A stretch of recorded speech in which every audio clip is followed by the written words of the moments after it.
Hi masters, happy morning. మీకోసం ఒక చిన్న శ్లోకం మాస్టర్స్. జిహ్వాగ్రే వర్తతే లక్ష్మి, జిహ్వాగ్రే మిత్ర బాంధవ, జిహ్వాగ్రే బంధన ప్రాప్తి, జిహ్వాగ్రే మరణం ధ్రువం. దీని అర్థం ఏంటంటే మాస్టర్, జిహ్వాగ్రే, జిహ్వా అంటే నాలుక, ఆ నాలుక చివరిలో లక్ష్మీదేవి ఉంటుంది. అంటే మన మాటల ద్వారానే సంపదల్ని పొందుతున్నాం, మన మాటల ద్వారానే బంధువులను మిత్రులను పొందుతున్నాం, మన మాట ద్వారానే చివరికి బంధనమును మరణమును కూడా పొందుతున్నాం. అలాంటి మాటను ఎరుకుని కలిగి మాట్లాడాలి. అందుకే మన పెద్దవాళ్ళు నోరు మంచిదైతే ఊరు మంచిదవుతుంది అని చెప్పేవారు.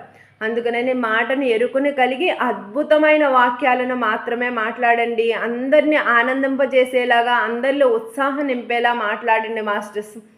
వీలైతే మౌనంగా ఉండండి, అద్భుతాలను సృష్టించండి. Thank you masters.